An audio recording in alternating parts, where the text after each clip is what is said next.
আসসালামু আলাইকুম ওয়া রাহমাতুল্লাহ। যে কারণে মানুষের রিজিক কমে যায়।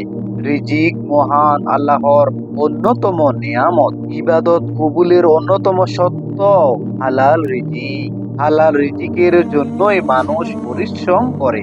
মানুষ এক সময় ভালো ও পর্যাপ্ত রিজিক ও নিয়ামত ভোগ করলেও হঠাৎ কোনো এক অদৃশ্য কারণে রিজিক কমে যেতে শুরু করে। কিন্তু কেন মানুষের রিজিক কমে যায়? প্রিয় দর্শক, আমরা আজকের এই ভিডিওতে আলোচনা করব যে কারণে মানুষের রিজিক কমে যায়। তাই আমি অনুরোধ করব গুরুত্বপূর্ণ ভিডিওটি না টেনে শেষ পর্যন্ত দেখার জন্য।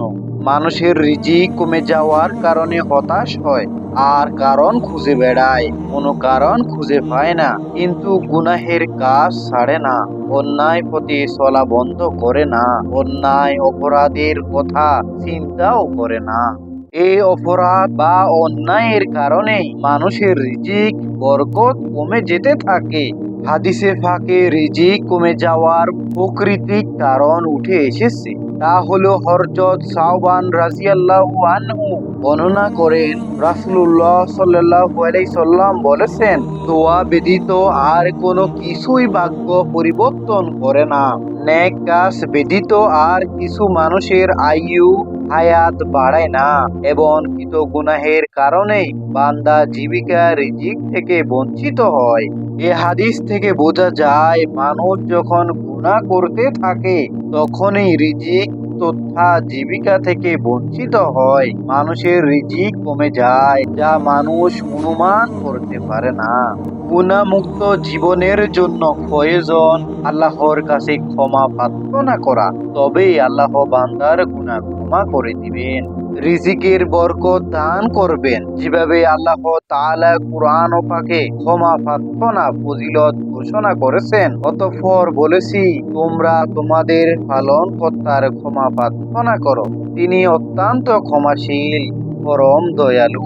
তিনি তোমাদের উপর অজস্র বৃষ্টি দ্বারা ছেড়ে দিবেন।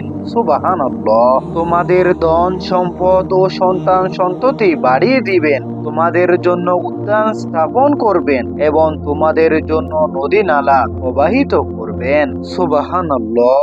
সূরা নূহ আয়াত নাম্বার 10 থেকে 12। ক্ষমা প্রার্থনার দ্বারা আল্লাহ তাআলা বান্দাকে 6টি বিষয় নিয়ামত দান করেন। 1 নাম্বার, গুনাহ মাফ করে দেন। 2 নাম্বার, উত্তম রিজিকের জন্য বরকতের বৃষ্টি বর্ষণ করেন। 3 নাম্বার, অসহায়কে ধন সম্পদ বৃদ্ধি করে দেন। 4 নাম্বার হলো নিঃসন্তান ব্যক্তিকে সন্তান সন্ততি দান করেন। সবুজ উদ্যান এবং উপকারী নদী নালা দান করেন। সুবহানাল্লাহ। সুতরাং মুমিন মুসলমানের উচিত গুনাহের কাজ ছেড়ে দেওয়া, তবে রিজিকের বরকত লাভ হবে। এই জন্য সব সময় আল্লাহর কাছে তওবা ইস্তিগফার করা জরুরি।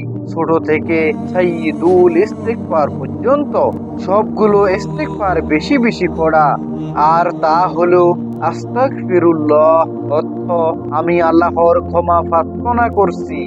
এই আমলটি করার নিয়ম হলো, প্রতি 5 ওয়াক্ত ফরজ নামাজের সালাম ফেরানোর পর রাসূলুল্লাহ সাল্লাল্লাহু আলাইহি সাল্লাম এই ইস্তিগফারটি 3 বার পড়তেন।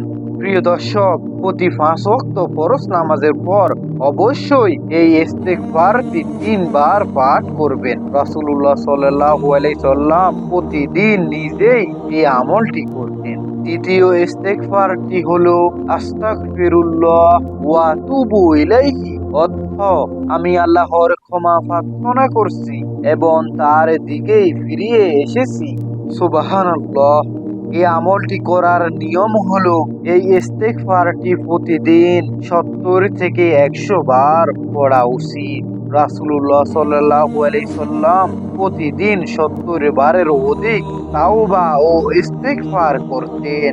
সুবহানাল্লাহ।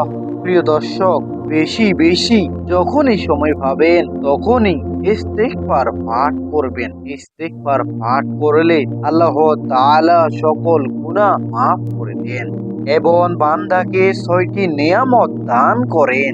ইস্তিগফার পাঠ করার পর আল্লাহ তাআলার কাছে দোয়া করলে আল্লাহ তাআলা সে দোয়া কবুল করে নেন এবং বান্দার সকল নেক আশা ও তামান্নাগুলো পূরণ করে দেন। সুবহানাল্লাহ। আল্লাহ তাআলা মুসলিম উম্মাহকে গুনাহের কাজ থেকে বিরত থাকার তৌফিক দান করুন। কৃত গুনাহের জন্য বেশি বেশি তাওবা ইস্তেগফার করার তৌফিক দান করুন। তাওবা ইস্তেগফারের মাধ্যমে ক্ষমা প্রার্থনা করে রিজিকের বরকত সমূহ কোরআন সুন্নায় ঘোষিত যাবতীয় নেয়ামত লাভের তৌফিক দান করুন। আমিন।